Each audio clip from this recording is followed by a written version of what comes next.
everyone. Welcome once again to the Conversations That Matter podcast. I'm your host, John Harris, and many of you have reached out to me really now over the last probably year and a half, and you've said you need to have Megan Basham on the podcast. She's doing some great work, and some of you have asked me, have I heard of Megan Basham? You've sent me links, and the answer to that is yes, I have heard of Megan Basham. In fact, I really appreciate Megan Basham. I've read her new book, Shepherds for Sale, and she is joining me now on the podcast to talk about the book. Welcome, Megan. I know it does seem incredible that I haven't been here because offline, hopefully I'm not like associating you with nefarious people, but we communicate a lot offline. So. Yes. Well, you said it. So, but you mentioned it in the book as well, that there were, it's just not just me. There were some other folks that have been tracking some of the compromise in evangelicalism. And let me just say this before we get to any of the book, because I want to talk about the book. But if people want to follow you at Megan Basham, you work for the Daily Wire, so you have this institutional, I think, credibility you bring to this. But they can follow your work at Morning Wire as well, which, by the way, that's like one of the biggest podcasts now in conservative media, right? Yeah, I think we're in the top 10, and we're in the top 10 of, I know, Apple and Spotify's general news categories. So like if you'll see NPR, New York Times, and us. So well, congratulations. Thanks. Yeah, you've been on Tucker Carlson. Yeah, what are you doing on this podcast? I'm grateful. I'm grateful to have you and grateful to talk about this. If people want to find the book too, here it is. There's the book. Where can they go? Where would you like? I mean, you can order them anywhere that I believe that, sells books, Amazon, Barnes and Noble, independent booksellers. If you want to go directly to HarperCollins, I think you can click on a link to get, hooked up with independent booksellers. So, I mean, ideally anywhere they sell books. Okay. And I would encourage people, if you do go to Amazon or Barnes and Noble, leave a review, give it a high rating. I've noticed, Megan, maybe you've seen this on Goodreads, because I just went in there to say, yeah, I've read this. There's already some bad reviews, and I'm thinking, I'm being review bombed. I didn't know that. Yeah. Well, okay. Sorry to bring that bad. It's only like a few reviews because not many people have read it yet, but, right. But yeah, that's like the case with every conservative book now. So make sure if you read it and you liked it, let Amazon or whoever know, Goodreads, whatever. So, Megan, let me ask you this story. Let me set it up, because we talked about this off camera. I think the first time we had any kind of interaction was on Facebook Messenger back when Enemies Within the Church came out. So I'm trying to think, maybe that was like 2021, late 2021, something like that. And I just reached out to say thank you. I really appreciate you covering this, because you wrote a story. And in the story, you gave the impression that you were very open to what Enemies Within the Church was saying, and including about funding from nefarious sources coming into evangelicalism, but not necessarily your viewpoint. You weren't adopting that view. Now, of course, you are like the poster child for saying there's compromise in evangelicalism, and social justice is written all over that compromise. So tell me how you went from A to B a little bit. Yeah. So, I mean, that was not long after I had come to the Daily Wire. I was at World Magazine before. I mean, I had worked in evangelical journalism almost my entire career. I mean, and when I say career, I always feel like I want people to know, I understand I wasn't out pounding the pavement for decades. I mean, there was a lot of years when I was taking on easy, light assignments as a mom who was working from home. So I wasn't like, doing deep investigative work, just because that wasn't the season of life I was in. And, but then, like a lot of people, right around, probably started in 2019, is when I started to notice it. And I went, I don't feel good about some of the things I'm hearing coming from formerly trusted institutions. And I was, nowhere near the level of engagement or understanding that you and some others were. But I at least started hearing the alarm bells. And, I experienced it in my professional life. I experienced it at our church, at our kids' Christian school. So it was like on a number of fronts. It was coming to a head where I went, wait, what am I hearing? That's not, like when I got a letter from our kids ministry director at our church saying, here's how you can talk to them about their white privilege. That was like a record scratch moment for me, where I was like, excuse me. So I just was aware of all of these things going on. And that was part of why I ended up going to the Daily Wire, just because I really wanted the freedom to be on the outside of the evangelical world, pursuing some stories. But at that time, I didn't even know what they would be. I just knew that I wanted to be able to talk about those things as bracingly as I wanted to talk about them. And it was probably like very shortly after that, because I started at the Daily Wire in May of 2021. I got a pitch from somebody. I don't even know how they got my email, but a pitch from somebody for this movie, Enemies Within the Church. And I came from World as a film and television editor. And I was like, well, this sounds interesting. Yeah, send me the link to this film. And as I was watching it, that was one of the very early exposures that I had to what was going on within all of these not all, but within a lot of evangelical institutions. And, right before I left World too, the Founders documentary, By What That's Standard, right. was another. And they were kind of back to back. And so that was sort of my introduction. And I watched that movie and I found it really compelling. And having not looked into any of it myself, and knowing that, look, any film can be a one-sided presentation of facts, and you have to know that a documentary can often be extremely compelling.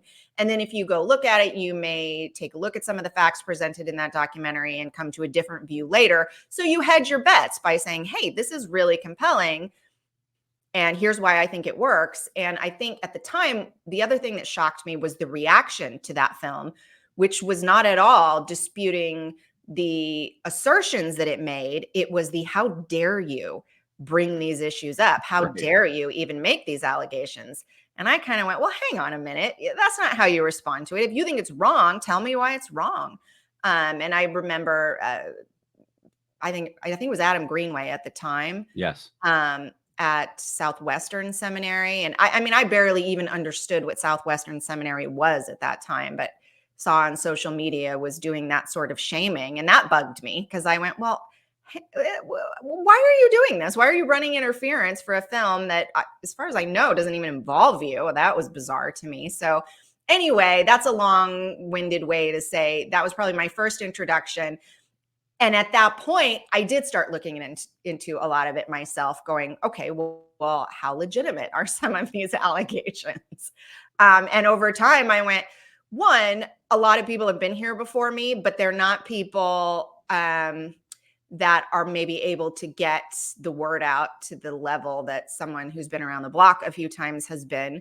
And I always feel like I want to preface everything. And I try to do that in the acknowledgments of the book to say, look, I understand that a lot of spade work was done before I got there. And I'm so grateful for it, by people like you, by a lot of really good journalists who are dismissed as bloggers, and I'm like, no, they were doing really good work. And when you check their facts, they're right.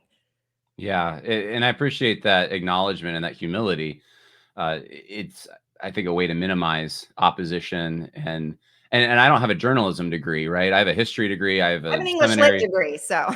Oh, okay, all right. So yeah, I mean, I have 2 grad degrees, so I thought maybe that would give me something, and one of them's from a prestige, quote unquote prestigious Southern Baptist school, uh, but it doesn't seem to get you anywhere once you're critiquing the complex, the evangelical industrial complex.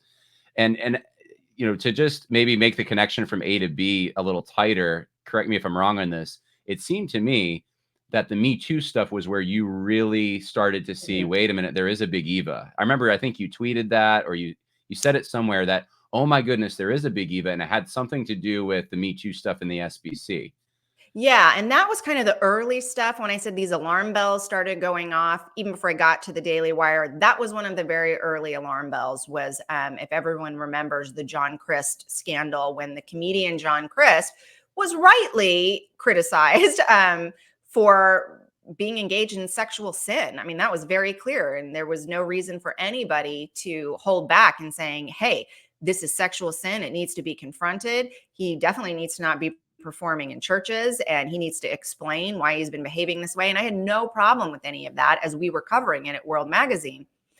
But I started to hear a lot of commentary that wasn't biblical at all, where people were saying, like there was an Ed Stetzer co-authored op-ed saying, these women were not at fault. These are victims. And I went, that's not the story I read. where do you get, where did you get victims? These are women who willingly participated in adult women willingly participating in sexual sin with John Crist, with one possible exception. And none of these women were named. So it's really hard to follow up and get any more details about those stories. But that was really disturbing to me, that even the way that Charisma magazine laid out the John Crist case made it very clear that all but one of those women willingly participated in sin. So I couldn't understand that that was the position that literally every single member of the evangelical media that I saw, or institutional leadership that I saw that addressed this case, that was how they framed it, was this was an abuse case. And I just went, no, that's not biblical. Yeah, and you talk about that case in the book quite a bit. You also and you talk about a number of cases, but the Jennifer Lyell one also Right. kind of looms large, which, I mean, that one's fascinating to me, and we've talked about it on the podcast before. Not you and me, but I've mentioned it with other people on the podcast. And I guess we could go over some of the details of it, but it's very similar. It seems like a number of these cases where there was adultery, it was framed as if there was actually abuse and the male in the relationship was the abuser. And if you didn't get on board, you were somehow a pariah, you were sexist or misogynistic. And that really leads us to where I want to get. And I don't know, I didn't know when we were going to get to this, but I want to give you the chance to talk about Rachel Den Hollander and her influence in the SBC and in evangelicalism broadly, because she seems to be the main one behind this push to categorize things in that way.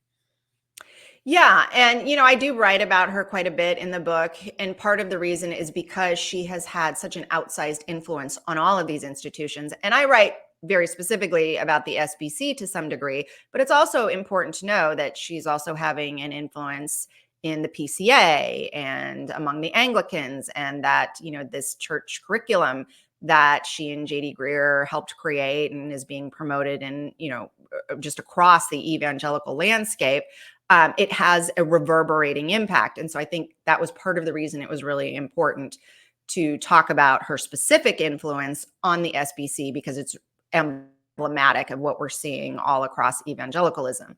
And so when you look at her influence, what I see is that she was used as a steering mechanism for all of these other institutions. So Rachel Den Hollander, with her incredible credibility coming off of the Larry Nassar case. So she was the first accuser of Olympic doctor Larry Nassar, and everybody was impressed by what she did there. I mean, I think, everybody felt that was a heroic moment.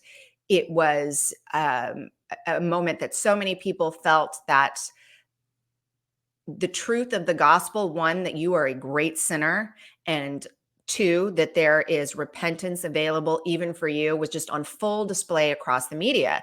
And so that was understandably something that everybody was really moved by.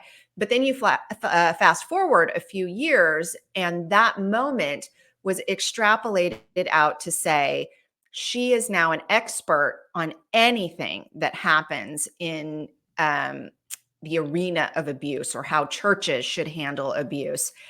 And one, it wasn't clear why that should be the case. That if one has experienced abuse, does that make them an expert in all aspects of abuse and the only person that should be listened to? Right. And I would have argued that no, that was not the case. And so when you looked at the SBC and how it was handling the abuse issue at every step of the way, Rachel Den Hollander was not just calling the shots. She was almost the only legitimate opinion that anybody would consider.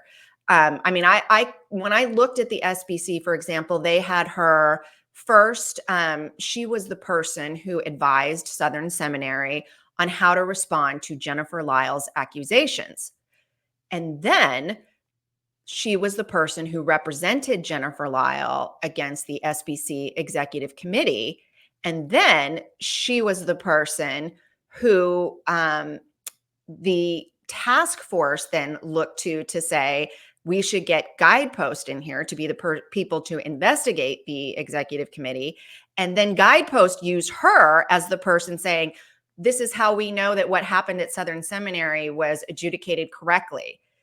And you went, okay, so wait, she advised Southern Seminary on how to handle those allegations, and then Guidepost, she recommended Guidepost, and then Guidepost used how Southern Seminary handled it as proof that it was handled well. And so, and that just, that's the tip of the iceberg, because she was also the person who helped co-write the resolutions to demand that attorney-client privilege not be maintained during the investigation. Later, there were leaks that revealed that she was both advising callers to the SBC abuse hotline at the same time that connecting them to legal representation. Excuse me. At the same time that she was advising the task force. So she was on both sides of that question.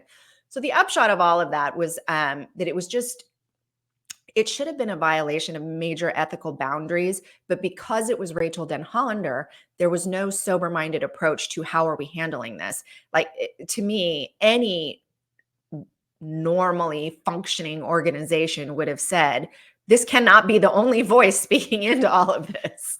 Yeah, yeah, and that was an issue that I saw early on. You were really sharp on, and I think you had run the numbers, or you had someone, you talked to someone who advised you on the numbers that they were promoting, essentially frame the SBC as this abuse characterized A diseased institution. orchard, if you want to borrow. Yeah. The French. Yeah, and in the New York Times and all these major media companies with headlines about how terrible it is, and you were one of the few who said, "Wait a minute, let's actually look at these numbers. This isn't the big deal that they're saying it is." Not that, of course, the comeback is like any abuse is wrong, obviously, but it's not this systemic thing that's just happening everywhere, and it just, I don't know what to attribute this to still, even though I'm in this world, I'm looking at these things, I know some of the players involved. I think a lot of people have the same questions I do, and that's, what was that about? Why was Rachel Denhollander the person? Was it left-wing money with her? Was it who elected her, the prophetess, to come and teach us all about abuse?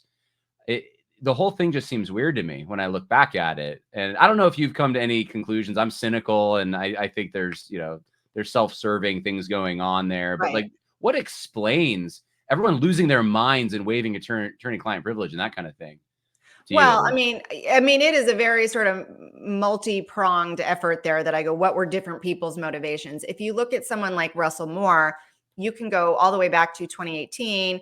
He clearly had some personal enemies within the executive committee, and this was an issue that he seemed to suddenly take up to pursue those enemies with allegations that later in no way proved to have any grounding. If you remember, he talked about an abuse apocalypse. He talked about the executive committee. I don't have his exact verbiage in front of me, but it was something to the effect that they absolutely horrifically mistreated this victim, Jennifer Lyle.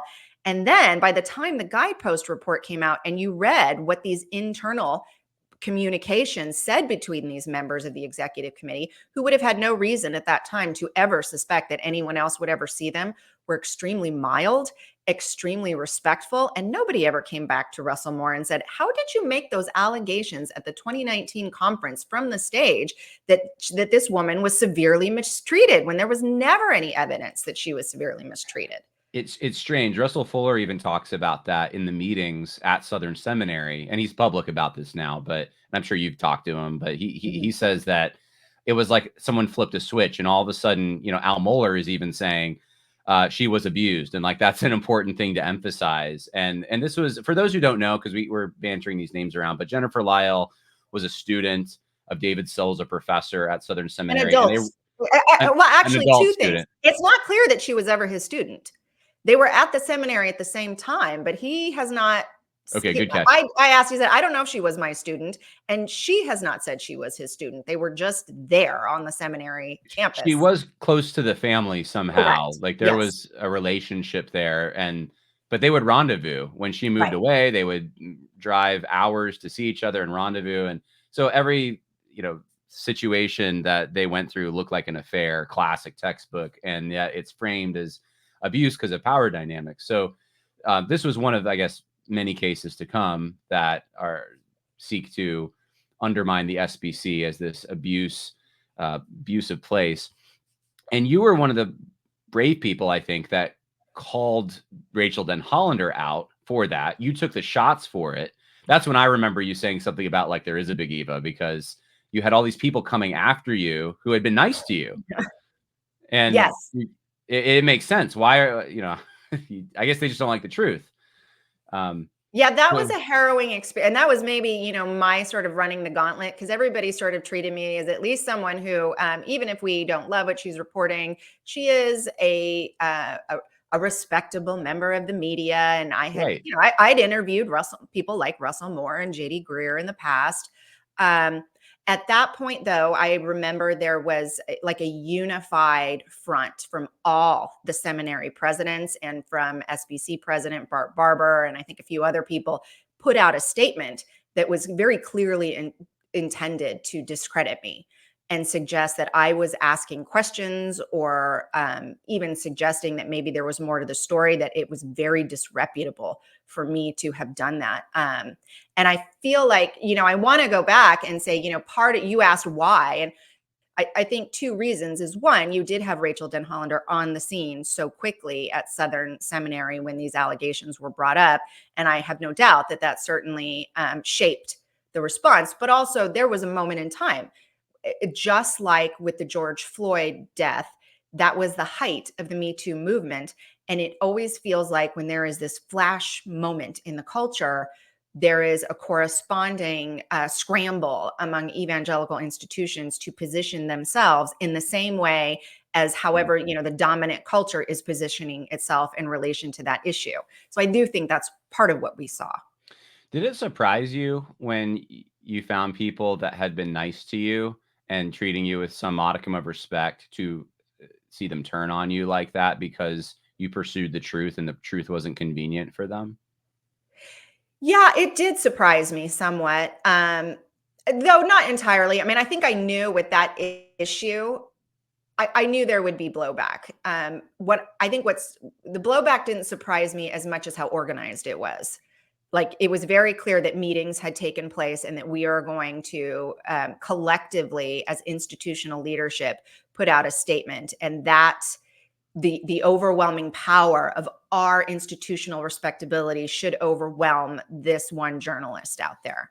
And then hopefully, my sense was hopefully she will tuck her tail in and slink away embarrassed about what she said. And that didn't happen. No. And Me Too is just one of the chapters. You actually, so people know who get the book, and you should all get the book because this has the chapter and verse. I don't even know how many citations are in here. There's a bunch, but you did your homework. But you have climate change. You talk about immigration, Mhm. abortion, all these different issues that I think evangelicals have wondered, why is my church saying things that don't make sense? They didn't say this even 5 years ago or 10 years ago. And now I'm supposed to think that climate change is a pro-life issue. I don't get it. And you explain a lot of this, not just the sources of, how the left wing is coming in with money and influence, but you explain some of the even theological problems and the dynamic. I know that wasn't the purpose of your book, but you do give an explainer to why there's a problem there. To pick one of the other issues in the book, the climate change thing fascinated me a little bit because you have a whole section on Southeastern. Yeah. And I went to Southeastern. I have a MDiv from Southeastern, and Mark Liederbach, was my ethics professor there. So I had to read his book, True North, which is about some of these creation care issues. And it's a lot more mild than Jonathan Moo or Mhm. Catherine Hayhoe. Mhm. But that edge was there even in my ethics class. I remember that. I remember uh, thinking that climate change was a problem, that this was man caused. It was vague as far as like what the solution should be, but this was reinforced to pastors, aspiring pastors who are going to enter pulpits, and that's 2017. And Mark is, I should say this because, Mark, people who like Mark are going to listen to this. I thought Mark was, as far as a person, a great guy. And a lot of these guys are. That's not all of them, but Right. there are many who you think that their intentions may be good and they seem to come across in an affable way, but the framing and the shifting and the way that students who 10 years perhaps before would never have been taught that stuff are now being taught this stuff is scary. So anyway, I'm rambling, but I want to get to your perspective on this as a Southern Baptist in a Southern Baptist church. You look at a lecture from, let's say, Jonathan Moo, and I saw this exchange where you talked to Ken Keithley. Actually, no, it was Catherine Hayhoe, I think.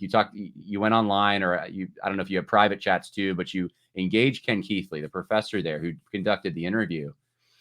And the only response you got from the outside perspective, from what I saw, was essentially that you don't understand. We're presenting all perspectives. We're an academic institution. You're framing things like it's gaslighting. They're accusing you of what they're doing.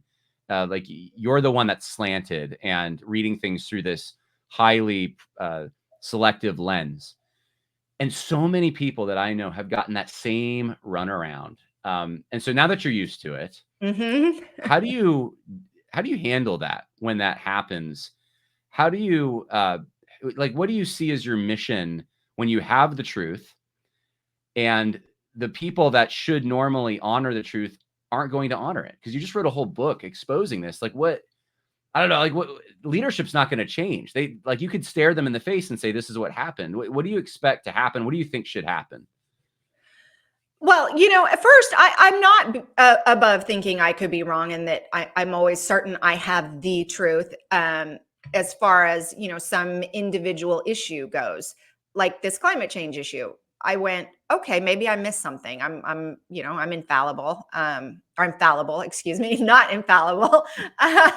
Someone's going to clip that. I'm just going to say, but I'm fallible. It's entirely possible I could have missed something. So I typically will come back with, okay, show me then. If you are presenting other sides to this and you have welcomed people to your campus who have presented a presentation where they are saying, actually, we don't think that climate change is a human-caused existential crisis that requires the church to engage on an activist level, then show me that. And, I'll go ahead and I'll correct the record on that, but they don't do that. So I think that's one. They may show me something that's sort of neutral to positive, but that's not the same thing. If you have a Jonathan Moo literally saying, buy carbon credits from my friends at Arosha, on which I sit on the board. Right. So if you're going to counterbalance that, you better counterbalance it with somebody who's really coming in, bringing we're going to interrogate that position. And that hasn't happened. And to this day, when I ask, no one has shown me that, and I've searched and not found it. Well, didn't Ken Keithley say something like Liederbach was the more conservative voice, right, which I'm like, and he was my professor, so I'm like, that's not true. right. And in fact, I asked some people, a few people came in and said, well, Cal Beisner, whose Cornwall Alliance you recommend as one of those counterbalance voices, he endorsed. Is it Mark Liederbach? Mark Liederbach. Mark Liederbach. He endorsed Mark Liederbach, which I will then go and ask Cal Beisner, who leads the Cornwall Alliance, which is a group that is critical of these kind of efforts. Right. Yeah. And so when I ask him, he says, I would not make that endorsement today. I made it then, and seeing where that has gone, I would not make that endorsement today. So I do follow up and I do go say, okay, how do you respond to this? And what was part 2 of your question, John? It was honestly a very open-ended question. It was more of my frustration. It was really just, what do you do after you meet this impasse where you've delved deeply, you've gotten all the facts, you show these people expecting them to be Christians and to adjust to that, maybe retract themselves or at least admit that you're showing them the truth. They don't do it. I don't know what, I think that's what a lot of people have a question about, is that they're stuck in this limbo and they don't know what step 2 is, because all the leadership is telling them they're the crazy ones. Right. I mean, my approach is, I will just continue to lay out the facts as I have them, and I'm not going to back down from institutional respectability. I mean, if they are going to come to me and say, we have something else that complicates what you've presented, then sure. But if it's simply, how dare you criticize this revered person? Well, I'm not going to do that. Yeah. But as far as what happens after that, I kind of feel like that's not my mission. You know what I mean? I feel like institutional leadership, how they are addressed, needs to come from other leaders within the church, and that's not me. And I see some organizations being founded, the Center for Baptist Leadership, the Founders, the CBN, other groups like that. Those are the groups that, to me, if someone is going to push back on the people who hold the levers of power right now, then that's up to them. I'm just here to provide the information. So, I mean, I always hope, I would like, as somebody who is a Southern Baptist and who is in these institutions, I want to see change. And, when you see, a new president elected like this year, you go, I hope it's different. I hope that they see it and they hear it. Right. But I do think that that is part of the problem. As you go, as a journalist, it's just not my job to do anything more beyond that than to give you the information. And then it's up to everyone else out in the world to go do something with it. I think I'm just trying to channel people's frustration. That's the thing that you lay it out so well in your book. And I think it is going to move the needle. I think people are going to bring this up. It exposes things. I just know a lot of people have gotten discouraged when they bring it up, and then it's like they're told they're crazy. They're told they're not seeing it right, and they're clearly, like, that's not true. They actually are rooted in the facts. What's the most? Oh, go ahead. Sorry. Well, I was going to say, and I don't want, my saying that, I don't want people to feel discouraged, like there is no reverse momentum happening here, because I do think there is. It may not be the satisfying someone coming out and saying, I got it all wrong. And every once in a while, you see someone who says that, I repent. Rosario. Yeah. You saw Rosario say that. And Yeah. you saw Andrew Walker, for example, do that on the Love Your Neighbor COVID shots. He came out and said, I got that wrong. I apologize. I repent of that. And I have so much respect for that. That's going to be really rare. What you tend to see more is just a repositioning and people pretending like they were over there the whole time. Frustrates me so much. But it is so frustrating. But in a weird way, it's also a little bit of a victory, right? Because you're like, that just shows you that you've been effective and the needle has moved. Otherwise, there wouldn't be this rush to get into the new respectable place. Yeah. So I think that's good. And then the other thing, since we brought up Cal Beisner, and I talk about him at the end of my book, he was such an inspirational figure to me, because he's one lone at the beginning of the climate change issue in evangelicalism. He was like a lone guy.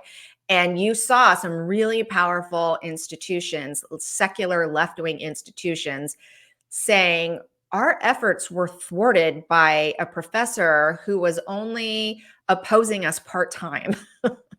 And we had, millions of dollars and all of these networks, and this one guy just on the phone, to people, getting in their ear, trying to alert them to the problem. So it does have an impact. And, you don't have to have equal resources to have an impact. I mean, we're a David and Goliath people. So to me, that was an absolute David and Goliath story. And I think that's another thing we should take encouragement from. Yeah. Amen. And I know a number of people have been praying that there would be a journalist or someone to kind of hold these people's feet to the fire a little bit. And I think you focusing on this is an answer to that to some extent. Some of the organizations you talk about, Evangelical Environmental Network, Evangelical Climate Initiative, Evangelical Immigration Table. I'm noticing a trend. The AND Campaign, the Lilly Endowment, Arcus Foundation, Democracy Fund. I was just writing these down, and I didn't know about all of these. Like the Lilly Endowment, I didn't know that they had given Christianity Today all this money.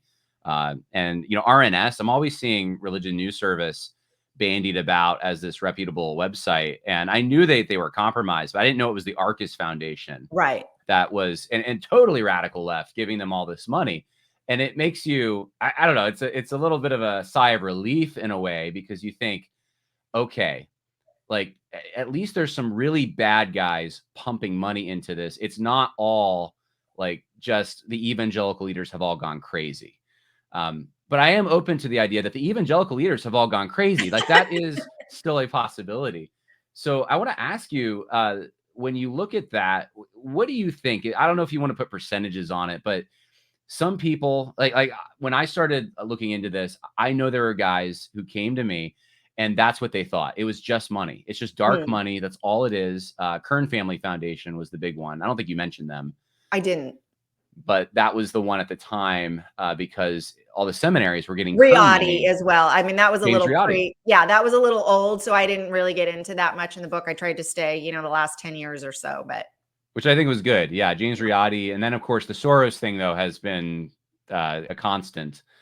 But some people comfort themselves, I think, with that because it means if you can just cut off the money or expose the Mhm. money, then you solve the problem. I'm not convinced that's true. I Yeah. wonder whether there's because I trace more the ideological roots of stuff, and it seems to me there's a whole lot of elites who really want to go this direction. But I'm just curious from you, like, what do you think would happen if we cut off the money? I mean, like, to what extent is this a money problem or an ideology problem or both? Yeah. And, that's something that I try to stress in the book and stress in some interviews because I get people like you who think there's just, someone coming in, twirling their mustache, passing checks under the table. And it's not like that.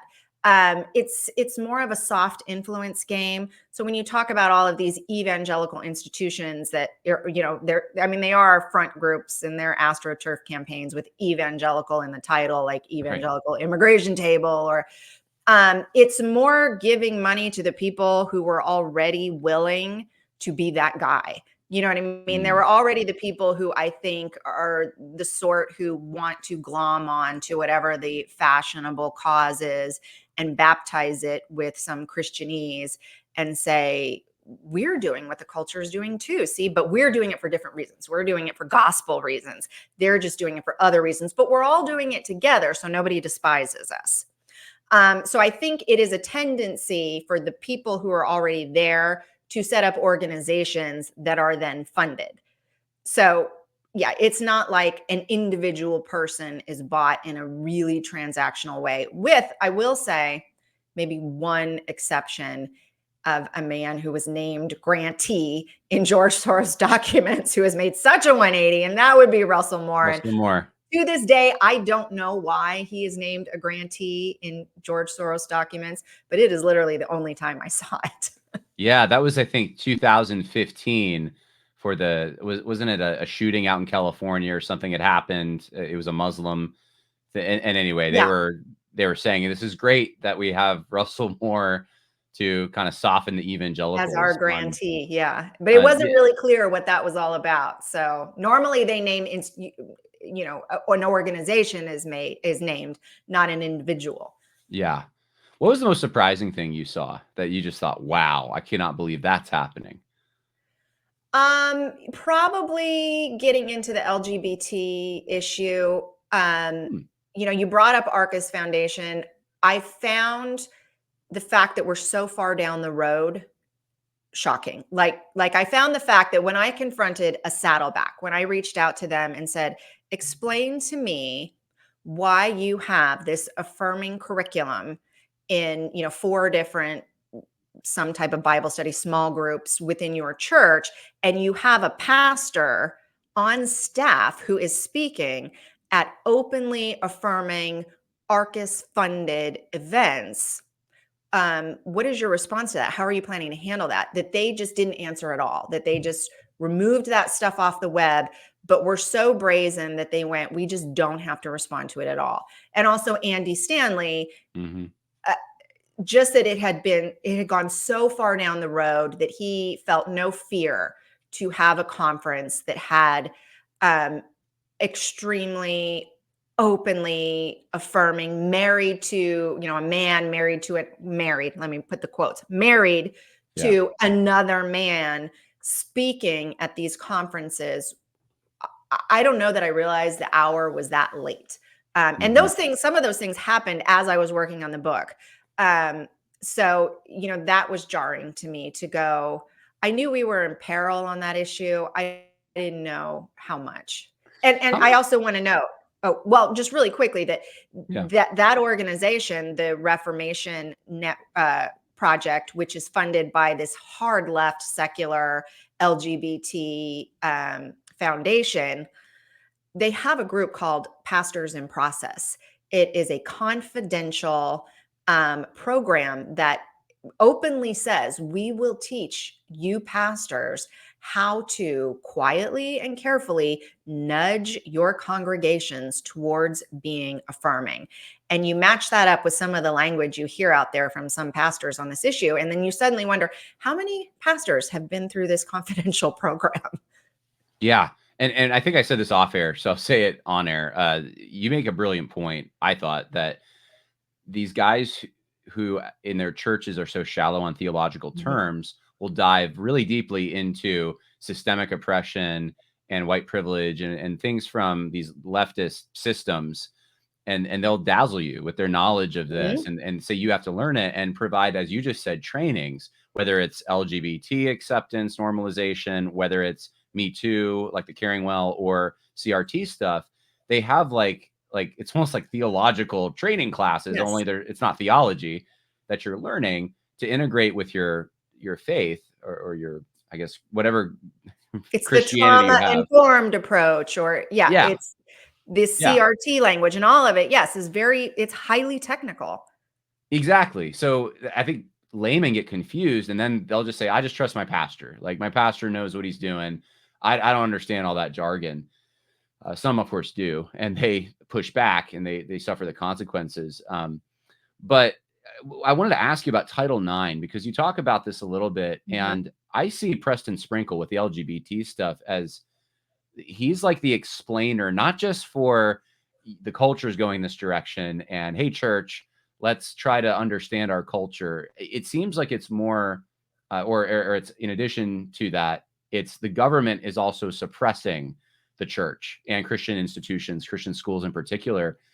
And there's a lot of money to be made if you're the guy who can navigate this so your institution survives and Mhm. isn't stuck in lawsuits. So Title IX, this is an excuse that I've seen brought up a number of times. Well, I'm saying it, that's my bias. I say it's an excuse, but people think it's legitimate that our school has to have a Title IX office of DEI because we're required to by law. So I know you don't get into this like extremely deeply, but you do mention DEI, or you do mention Title IX rather. What's the deal with that? Like, are you required as a Christian institution, like a school, it's really, I guess, for schools to have that office, and to like, what are the, if you know, the limitations on that, and just to get people away from using these nonsense secular training seminars. Yeah, if you take federal funding, then you're going to answer to them. And that is the case on Title IX. And I think that's why you're seeing a move from some of these smaller Christian colleges to go, we have to get out of taking any federal funding, and we have to sort of move to the Hillsdale model, because otherwise we're reaching an age now where, that freedom of religion is not going to be respected. And what Title IX can be used to do is create a a fog of condemnation around your campus without any understanding of what the individual allegations were. Um, and so, for those who don't know, Title IX was put in place by the Obama administration to completely change the understanding of what abuse is on college campuses. And it used trumped up statistics, really ridiculous statistics, like 1 in 4 women are raped on college campuses, which, like I said in the book, I found even, very liberal writers who went, no, no, no, no, no. Like at Slate magazine going, if that were true, college women in America are being raped at the same rate as women in the Congo, where it's a weapon of war. So that's just not Yeah. possible that is true. But nobody was questioning these sort of really hyperbolic terms and unfounded statistics. And so, based on that, the Obama administration put in place a reporting system that did not have any of the due process of the courts, where you could cross-examine your accusers, um, where you had the right to be judged by a jury of your peers, where there was separation between the investigator and the person who is rendering condemnation on you, none of the things that we have in our basic legal system. So it was an extra legal system that ran parallel to the legal system and wasn't answerable to it. And that was where all of these things were adjudicated. And, you know, as one judge said, it was closer to, I think, Salem 1692 than uh, and that was really striking, because the purpose, what it did was it gave the federal government control over all of these campuses. So when they took that charge saying, we have a crisis of abuse on college campuses, therefore we need this new bureaucracy and we need this new investigative system that will be apart from our normal legal system, that gave them all of this power over college campuses. And as I looked at the SBC in this case, I went, it was the exact same pathway that was followed, the exact same mechanisms for arguing it. And so, you know, when you look at something like Title IX, people are very emotionally manipulated to go, I don't want women to be abused on college campuses. So yes, I am for this. And they don't look at, well, what is being required of me to say I'm against women being abused? What am I agreeing to? Because you could also say, well, you know how I'm going to keep women from being raped? I am going to assume that every man is a potential rapist and keep a file on him. Well, we don't do that in our country for a lot of really good reasons. But it's something you could do. Why don't we? Because it's not just. And so anyway, what you're seeing is, unlike our actual system, something that is based entirely on a secular attempt to seize power rather than a biblical understanding of justice. And a presumption of guilt. Mm-hmm. And that's what's going on with the SBC right now, with this task force that wants to create, I guess they're in the process of creating this database. Yeah, I mean, it looks like maybe they may back away from it. It's still up in the air. So, I mean, that is one where, like I said, I'm here to inform. So I've been banging the drum really loudly to explain to people what, you know, some of this means, that when they tell you, well, it's just like in a civil case in the courts. I'm like, no, it's not, because you have due process rights in a civil case. You don't have that from some third party investigator. Yeah, it's so concerning to me to see this, whether it's on a college campus where they're required to have a Title IX office, or it's in a Christian organization that maybe they're not required to have that, but they want to follow the leader. And it's like, they're just going to do what's popular, what the government's doing. Well, and it's even worse for Christian institutions. You know, to bring this full circle back to the John Crist issue that we started with, it's that when you are now defining things the way these secular organizations are defining issues like abuse, you're not just potentially wronging men with false allegations or conflating allegations. I mean, there's a difference between a sexual sinner and an abuser, and we need to acknowledge that. And those distinctions matter. And the reason that they matter is because a sexual sinner is sinning with another sexual sinner. An abuser is leaving an innocent woman. And that matters because you are to shepherd and minister to women. And if women are being told, if that man has more power than you, then you're free to sexually sin at will and claim victimhood, you are leaving that woman's conscience burdened. And that's an issue. So, you know, to me, I go, when, you know, once we strip all that away, you're failing to shepherd that woman by doing that. Yeah, no, it really does come back to shepherding. And these are spiritual issues at the end of the day. They're not, they are political, but they're not strictly political, of course. Right. I got to ask you about this before we end the podcast, because I know this is one of the big organizations that does not like you, and they're so sensitive. In fact, if there was an award that I could give to like the most sensitive organization that I've ever covered in evangelicalism, I would give it to the ERLC. They're just so sensitive. Their reputation matters a lot to them. And whenever you start saying that there's left-wing money coming into the ERLC, they just get all up in arms and want to, you know, we already talked about, you know, how they treat you, but you have a number of things in the book. Like you talk about, is it Fetzer? I think, Facebook. I didn't know Facebook. Mark Zuckerberg gave the ERLC money. You know, I don't even know how. Biden now at the person, the point person at the ERLC who arranged for this it's not specified, but a criminal reform kind of at the height of that George Floyd moment, saying we're going to have a criminal reform project and Facebook's going to give money to the ERLC for that. I don't know what it was for. They don't So have any weird. documentation of this. He left shortly after to go work for the Biden campaign. Oh, well, Democracy Fund, that's another one. Yeah. And I think there was, you were recently kind of called out, or someone was called out. I don't know if it was you or someone using your information. The guy's name, I thought I had it written down. It was like an Omidyar. Indian. Yeah, yeah. Pierre Omidyar. Yeah, he's Right, right. Iranian. Yeah. Or did I say Indian? Sorry, Iranian.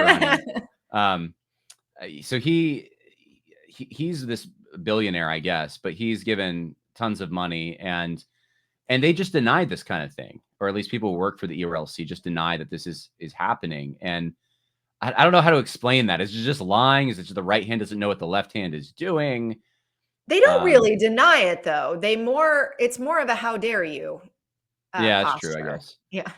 Yeah, and I remember this is I think before you were tracking this stuff, because the Soros thing has been from the That evangelical they denied, immigration. and that was a lie. Yeah. Right, right. But that's been a stickler for a long time. And I remember finally, who was it? It wasn't Moore. It was a staffer, I think, at the ERLC.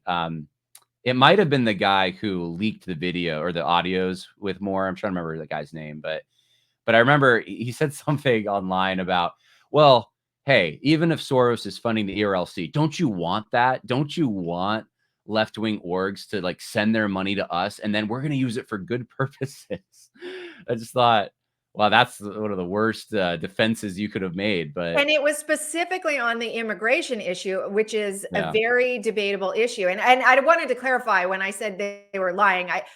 I've never now the ERLC takes money from other left-wing billionaires, but I didn't allege that they took money directly from Soros. But what they did do is this: right, they right, were right. involved in the evangelical immigration table, which has taken money from Soros, and it is essentially a front group of a secular left-wing open borders Yeah. organization Well, the called the Democracy National Fund, though, Immigration. they have been direct. Right. So there's That a is little bit of direct. both, but they kind of went, they were conflating. I'm always very specific. They were conflating. We didn't take money from Soros. And I went, okay, I didn't say you took money from Soros. I said you took money from all these other people. Yeah. And you were involved in this group that has taken money from Soros. Right. So that is, and the point was, and it was, I think it was Richard Land who said, aren't you glad if Soros is giving money Oh, was it to, Richard Land? I think it was. Maybe more than one person said it, but yeah. But it was like, aren't you glad if he's giving money to this effort? And I went, well, no. One, an organization, the policy arm for Southern Baptists should really be funded by Southern Baptists, because you are going to tend to serve the person who is funding your effort. So that's one. And then two, no, because what our policy should be on immigration is a very debatable issue biblically. We can all agree that yes, you should serve the needs, the material needs of a needy person in front of you, regardless if they're here legally or illegally. If they're starving, give them a meal. If they don't have the gospel, share the gospel with them. Absolutely. But that's not what the evangelical immigration table does at all.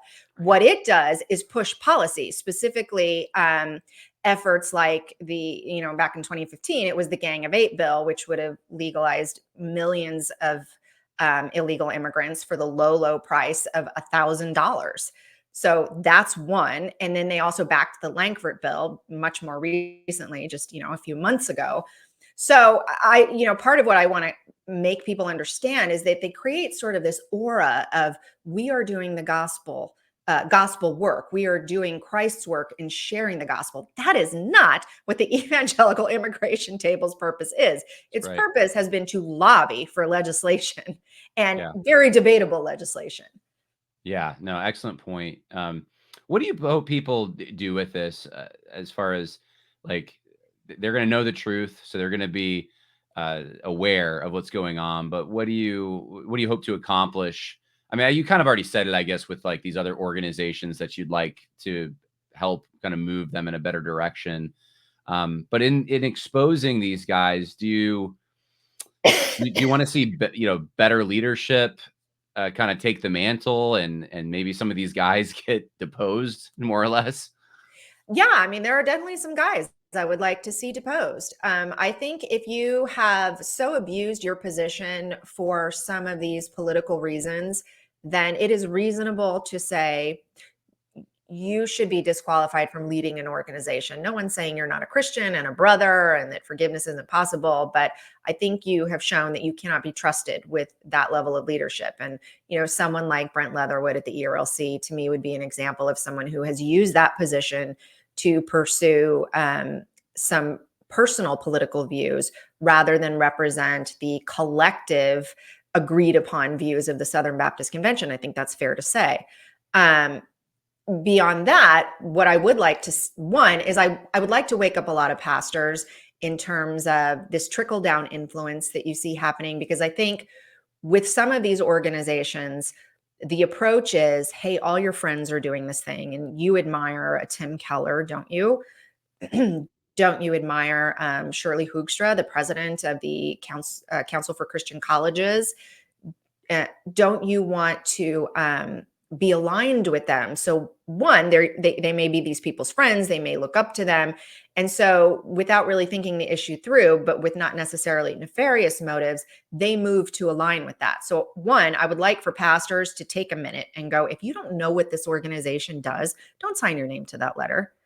Don't just assume that you're aligned with whatever their efforts are, because you don't know what they are. So better to do nothing and say, hey, you know what? We're just going to do the work of our church here, and we're focusing on what we're doing in our communities rather than getting involved in these movements that we're not really clear what they are and where they're getting money.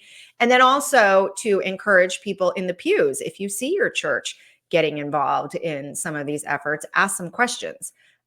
Try to get some understanding of, gosh, I don't really understand why we're taking a position on something that's very biblically debatable, like we have to back fossil fuel legislation or cap and trade legislation. I feel like maybe that's not our mission as the church.